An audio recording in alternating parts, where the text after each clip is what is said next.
And on a recent podcast, you said, quote, "I'm straight up just saying we should not have women in combat roles." Mr. Hegseth, another reason I'm deeply concerned about your nomination is your disregard for the law of armed conflict and your support for service members who have been convicted of war crimes. You have championed the pardoning of military members who were turned in by their fellow soldiers and SEALs. And let me emphasize that. They weren't discovered by reporters. They were turned in by fellow soldiers and fellow SEALs. And also pardoning of military contractors convicted of killing 14 Iraqi citizens without cause. In your book, American Crusade, you wrote, quote, "Modern leftists who represent the soul of the modern Democratic Party literally hate the foundational ideas of America." You also wrote, "The other side, the left, is not our friend. We are not esteemed colleagues, nor mere political opponents. We are foes. Either we win or they win. We agree on nothing else." You've written, and it's quote, "Oh yeah, and fire any general who hasn't carried water for Obama and Biden's extra constitution and agenda-driven transformation for our military. Clean house and start over."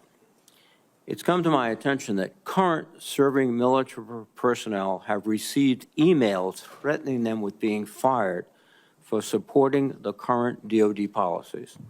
One mail that was sent to a military officer with the subject line, "Clean house," reminiscent of your specific comment, states, and I quote, "With the incoming administration looking to remove disloyal, corrupt, traitorous, liberal officers such as yourself, we will certainly be putting your name into the list of those personnel to be removed. We know you support the woke DEI policies and will ensure you never again influence anyone in the future. You and the redacted spouse's name will be lucky if you're able to collect your military requirement," end quote. Now, I want to remind everyone that these policies that are being referred to date back decades, to the 1940s and 50s with respect to racial discrimination particularly, and administrations of both parties, including the Trump administration and their first party, caused those policies to be enforced. Mr. Hegseth, are you aware of these emails being sent to officers? Senator, you mentioned the word accountability, which is something we have not had for the last 4 years. Are you aware of these messages being sent to officers? Certainly I'm not aware of that. It's not one of my efforts, but there's been no accountability for the disaster of the withdrawal in Afghanistan, and that's precisely why we're here today. You've been instrumental in securing pardons for several convicted war criminals. In at least 2 of these cases, the military personnel who served in combat with these convicted service members were not supportive of the pardons. They did their duty as soldiers to report war crimes.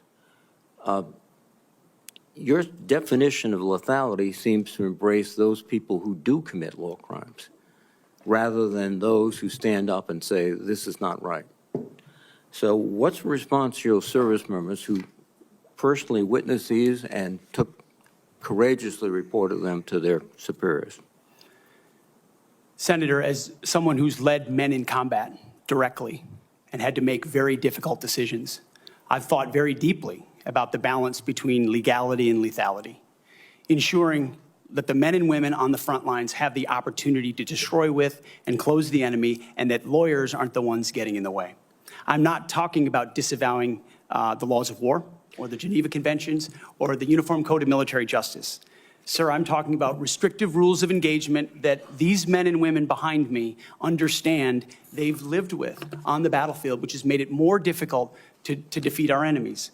In many of the cases you're talking about in particular, sir, there was evidence withheld, there was prosecutorial misconduct, and as someone who looks case by case and defaults to the warfighter, to the men and women with dust on their boots, not the second guessers in air-conditioned offices in Washington, D.C. Excuse me. I look case by case and was proud to work with President Trump to understand those cases and ensure that our warriors are always looked out for. Those cases were adjudicated by who? People in Washington or fellow non-commissioned officers who had also served, sacrificed, and believed in the ethic of the military? Who were the court martial? Senator, in multiple cases, they were actually acquitted. In but some charges cases, lingered. yes, Regardless of where those some were convening convicted. authorities were, yes, sir. Some were, but others were convicted, and you asked for pardon. That's the only reason you asked for pardon, because they were convicted. But the other factor, too, is you've already disparaged in writing the Geneva Convention, the rules of law, all of these things. How will you be able to effectively lead a military in which one of the principal elements is discipline, respect for lawful authority? You have made statements to your platoon after being briefed by a JAG officer. Well, by the way, would you explain what a JAG-off is? I don't think I need to, sir, Why not? because the men and women watching understand. Well, perhaps some of my colleagues don't understand. It would be a JAG officer who puts his or her own priorities in front of the warfighters. Their promotions, their medals, in front of having the backs of those who are making the tough calls on the front lines. Thank you, Senator Reid. Interesting. 22 days after your last public comment saying that women absolutely should not be in combat, you declared that, quote, some of our greatest warriors are women, and you support having them serve in combat. Now, that is a very, very big about face in a very, very short period of time. So help me understand, Mr. Hegseth, what extraordinary event happened in that 32-day period that made you change the core values you had expressed for the preceding 12 years? Senator, again, I very much appreciate you bringing up my comments from 2013, because for me, this issue has always been about standards. And unfortunately, because of some of the people that have been in political power for the last 4 years, priorities other than standards, lethality, and meritocracy have driven decision-making. I'm quoting you from the podcast. Women shouldn't be in combat at all. Where is the reference to standards, that they should be there if they can carry, if they can run?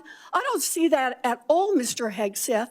What I see is that there's a 32-day period in which you suddenly have another description about your views of women in the military. And I just want to know, what changed in the 32 days that the song you sang is not the song you come in here today to sing? Senator, the concerns I have and the concerns that many have had, especially in ground combat units, is that in pursuit of certain percentages or quotas, standards have been changed. And that makes the combat more difficult Let me make a for everybody suggestion involved. about what happened in that 32 days.